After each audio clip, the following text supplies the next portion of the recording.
Hola, soy Juan Pablo Caicedo Rivera, instructor conferencista de EVALA Latinoamérica, miembro del Comité de Vía Aérea de la SCARI y profesor de la Universidad del Cauca. Quiero agradecer por esta invitación. En el día de hoy vamos a hablar sobre crisis en vía aérea. Cuando decimos crisis en vía aérea, ¿qué nos imaginamos?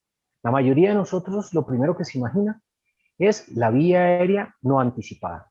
Pero la verdad es que sobre ello hemos trabajado ya mucho, ya ha habido muchas conferencias y más o menos todos estamos de acuerdo. Entonces, hemos definido enfocar la charla hacia una nueva área que es el trauma en la vía aérea como causante de dificultad y como causante de una vía aérea diferente, que es la que nos lleva a tomar unas conductas especiales. Miren esto, me encanta esta fotico de uno de los tantos pacientes que hemos tenido, estoy seguro que ustedes también los tendrán. Se trata de la típica trauma maxilofacial, típico trauma en el cual nosotros nos vemos abocados a una vía aérea que nadie, o por lo menos el 99% de los colegas que están viendo esta charla, dirán, sí es difícil. Entonces, esto es lo que nosotros correspondería a una vía aérea anticipada, difícil anticipada. Igualmente, si tengo un trauma como este, cortante, penetrante en la vía aérea, para nadie es un secreto que será difícil, o trauma cerrado de la vía aérea, que también todos sabemos que causa muchísimas dificultades. Igual que los quemados, todo lo que altere la anatomía de esta vía aérea, para nosotros es un desafío realmente. Entrando en materia, entonces, ¿qué vamos a hacer? Vamos a revisar unos ítems, una evidencia de que hay sobre ese trauma. Segundo, cuáles son los desafíos extras que nos crea este contexto, cuáles son los algoritmos sugeridos, porque esto no es absoluto, para su manejo, y obviamente, finalmente, unas recomendaciones y unas conclusiones. Entonces, en cuanto a la epidemiología del trauma, miren que la mortalidad por trauma sigue siendo muy alta, un 12%. Es la primera causa de muerte en el rango de edad entre 18 y 44 años, que es la época más productiva del ser humano. ¿De acuerdo? Entonces, desde el punto de vista económico, es un dolor de cabeza. Se dice que la tercera parte de las personas mueren en el sitio de trauma. Y esta trauma genera necesidad de intubación en las áreas de urgencia. Entre el 20 por 30% de las intubaciones del área de urgencia son debidas a pacientes con problemas de trauma. Cuando ya tengo un paciente politraumatizado en general, la posibilidad de que ese trauma se asocie a un trauma cervical, que es otra cosa que tenemos que tener en cuenta, es más o menos del 2%. Pero si yo tengo es un trauma maxilofacial, o sea, en cabeza, la posibilidad de que yo tenga trauma cervical se me sube tranquilamente a un 6-8%. La gran ventaja es que haciendo las cosas de la forma adecuada, con adecuada inmovilización, la posibilidad de que generemos a raíz del manejo de la vía aérea un deterioro neurológico realmente es muy bajo, del 0.03%. Pero en nuestra cabeza tenemos que ser conscientes cuando tengamos un paciente politraumatizado que como le tenemos que hacer esa inmovilización, vamos a empeorar nuestra visión más del 50% de las veces. Entonces vamos a tener dificultades en su manejo. Ahora bien, entremos en los desafíos para no demorarnos. Tenemos desafíos físicos, desafíos del mismo paciente y unos desafíos nuestros, o sea, del personal que lo maneja. Los desafíos físicos es porque la mayoría de las veces nos toca enfrentarnos a estos pacientes en el área de urgencias, ni siquiera alcanzan a llegarnos a quirófano y nos llaman a nosotros o a colegas a ayudar con este tipo de manejos porque pues la gente está consciente que es una área difícil, son situaciones de emergencia que muchas veces no dan espera y obviamente al encontrarme en un sitio por fuera del quirófano, muchas veces incluso en un cuidado intensivo, no cuento con toda la monitoría y los equipos que idealmente necesitaría para manejar estos pacientes. El paciente es un dolor de cabeza, tiene altísimo riesgo de broncoaspiración, tiene alteraciones anatómicas y de la vía aérea, que son las que nos causan tantas dificultades, para colmo está inestable hemodinámicamente, tiene inestabilidad de la parte ventilatoria, entonces se desatura muy rápido, no es el paciente que yo puedo darme el lujo si tuvo dificultades de echar para atrás, entonces en todo momento casi que tengo que seguir manejando esa vía aérea y asegurando esa vía aérea de alguna forma. Y para colmo de males, el personal con el que yo me encuentro, incluso yo mismo, no tengo la suficiente cantidad de pacientes para mantener un entrenamiento suficiente en este tipo, o la experiencia en este tipo de pacientes. Y si estoy en un área por fuera del quirófano para colmo, el personal que me acompaña tampoco tiene la experiencia para este tipo de pacientes. Entonces miren la cantidad de desafíos que hacen que todo juegue teóricamente en nuestra contra. Como buena vía aérea difícil, tiene unos predictores, ya todos lo sabemos, unos predictores de que va a haber dificultades en la intubación, que es el mismo collar, la posición que no me deja hacer extensión, la sangre, el vómito, la herida misma penetrante. Entonces, todo esto causa dificultades y obviamente aquí nos hacen en este cuadrito que no vamos a, decirlo todo, pero nos dan cuáles son las alternativas más o menos para ir manejando estas situaciones. Lo mismo va a haber dificultades para la ventilación con máscara facial, va a haber dificultades para el uso de un dispositivo supraglótico y obviamente también va a haber dificultades para hacer una vía aérea quirúrgica. Entonces, son muchísimas dificultades que tenemos en estos pacientes. Luego, para nadie es un secreto, como les dije desde el comienzo, cuando les mostré las fotos, que estos pacientes tenemos que meternos en la cabeza y seguramente lo aceptamos, son vías aéreas difíciles anticipadas. Entonces, ¿qué retos tenemos que superar? Pues bueno, estamos aquí para salir adelante.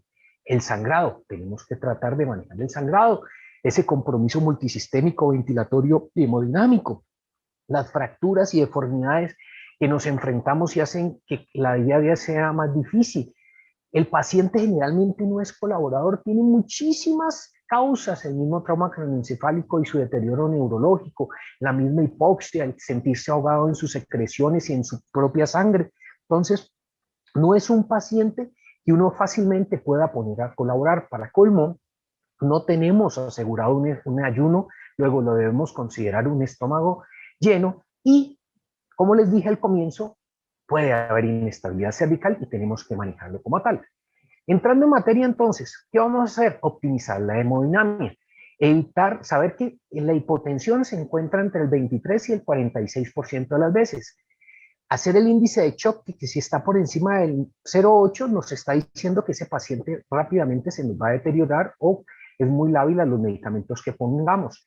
¿Qué medicamentos ponemos? Los mejores por estabilidad son el etomidato y la ketamina, pero si ya sabemos que está muy deteriorado, utilicemos el 50% de las dosis que normalmente usamos. Tengamos a la mano los hemoderivados porque van a ser importantísimos. Y obviamente en algún momento, en algunos pacientes, tenemos que utilizar la vasopresores. Evitar la hipoxemia, obvio, es nuestro siempre non plus ultra, tenemos que andar detrás de evitar la hipoxemia. Un tercio de las intubaciones de secuencia rápida tienen hipoxia o llevan a la hipoxemia, entonces hay que desnitrogenizarlo muy bien en posición Fowler idealmente. Si el paciente quiere estar medio sentado, déjenlo medio sentado, acepten la posición, coloquen la máscara lo más allá que pueda y que él mismo se ventile. Esa preoxigenación que hoy en día llamamos desnitrogenización es importantísima, es lo que más nos va a dar tiempo y más nos va a ayudar. El reclutamiento con CPAP y PIP, si es que lo puedo hacer, porque ya veremos adelante que muchas veces incluso no está indicado. Tener la posibilidad de hacer una oxigenación apneica y un ventilador de alto flujo, una oxigenación de alto flujo. Todo esto y sin olvidar que en los pacientes, cuando yo arranco con saturaciones menores del 95% en estas condiciones, en menos de 90 segundos voy a tener el paciente desaturado. ¿Qué hacer ante la contaminación? O sea, ante el vómito y la sangre. Tener doble succión rígida, esas cánulas de Yankauer, controlar la hemorragia si es posible, hacer taponamientos nasales, utilizar videolaringoscopios de hojas MAC, o sea, de hoja convencional, no el hiperangulado, cosa de que si me quedo sin visión en mi cámara, yo lo puedo utilizar como laringoscopio convencional, como luz para llegar a esa vía aérea. Por eso tiene que ser ese tipo de valvas.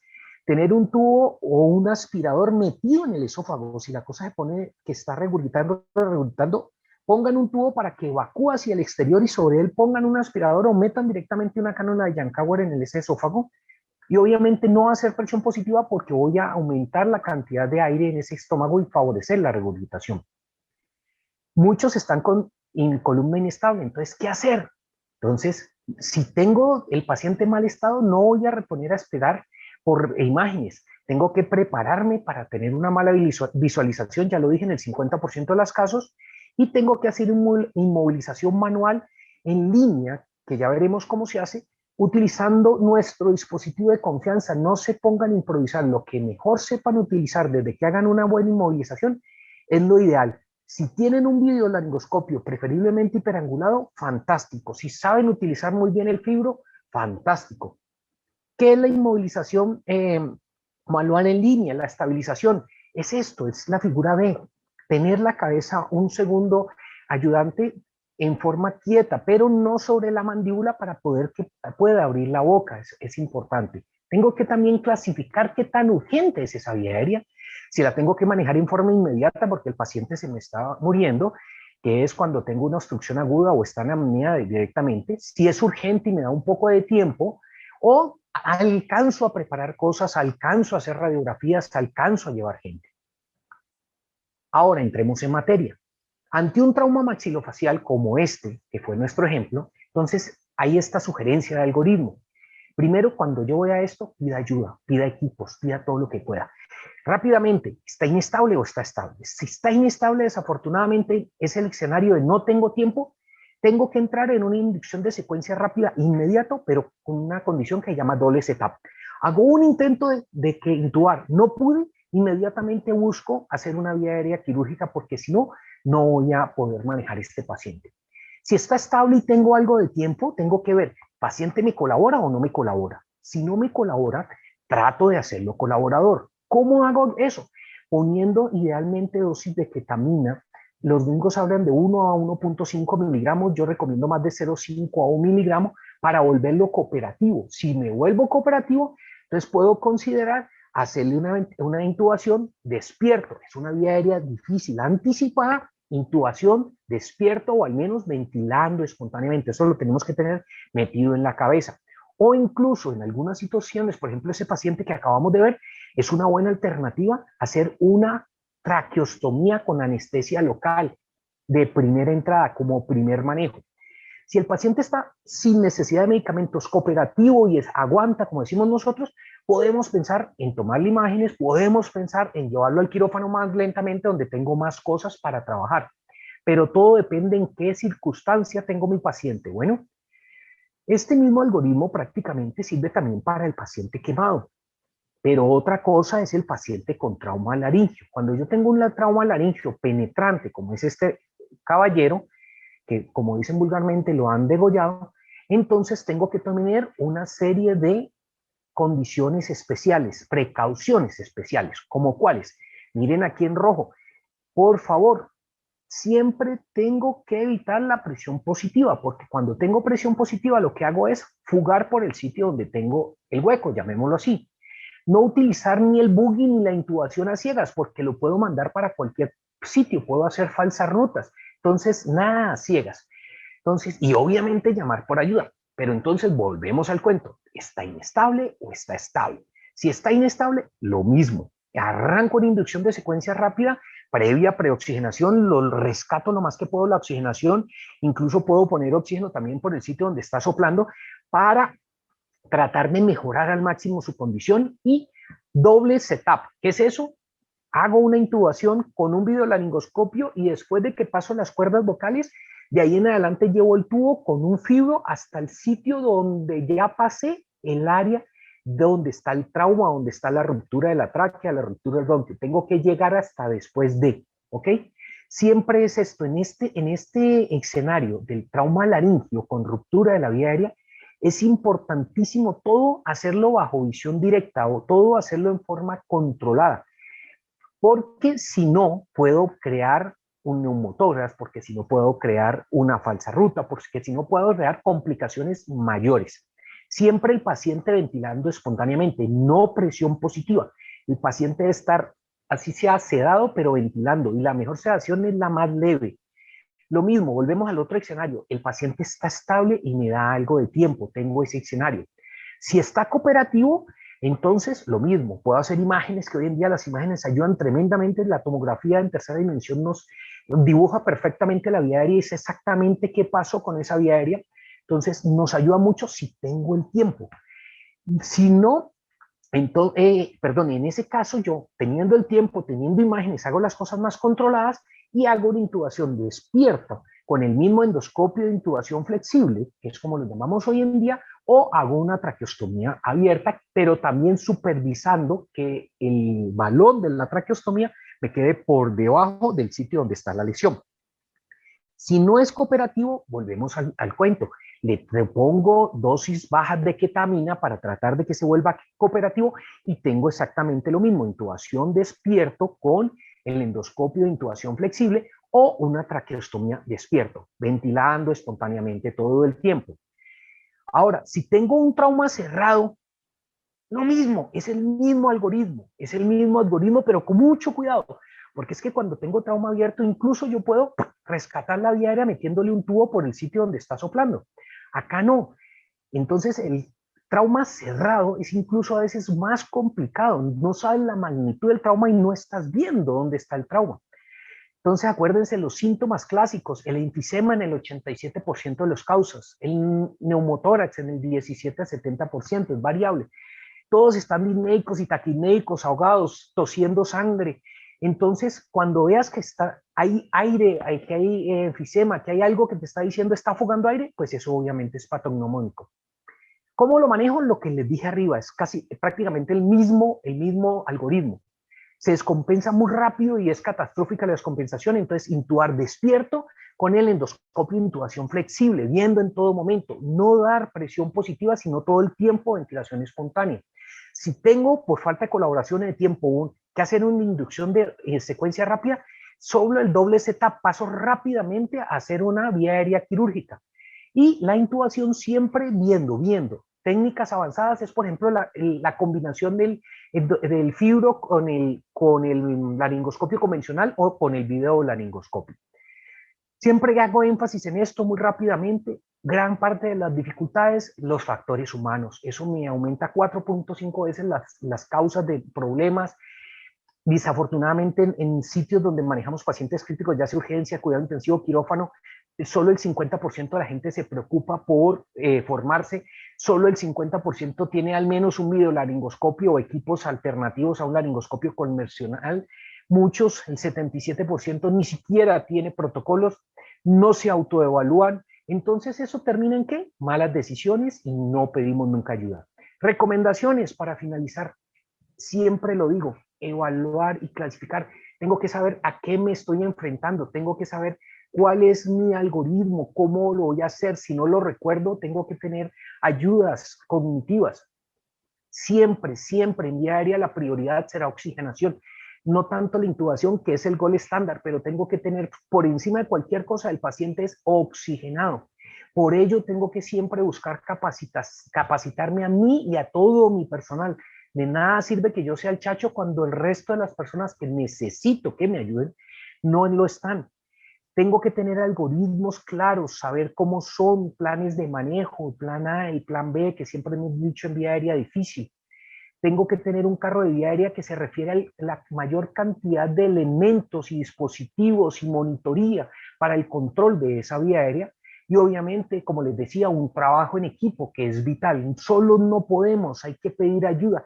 Y es tan importante nuestro colega experto como también una buena jefe, un buen auxiliar que sepan hacer las cosas. Por último, unas conclusiones. ¿Qué son las conclusiones? Las de siempre también. En vía aérea, pida ayuda, deje a un lado los egos, tenga la mano, conozca y practique con sus dispositivos. Un videolaringoscopio, si lo sé manejar, un endoscopio flexible me salva vidas. Si yo no lo sé manejar, me las complica. En estos casos de trauma diaria, siempre despierto, siempre ventilando espontáneamente, perdón que lo insista tanto, intubación bajo visión directa permanente, capnografía como la mejor monitoría, pero de todos modos las otras monitorías también porque este paciente es inestable en todos los sentidos, y no olvidar que debo limitar el número de pasos e intentos y no retrasar si es necesario en llegar a una vía aérea quirúrgica como lo hacemos en otros algoritmos. Muchas gracias.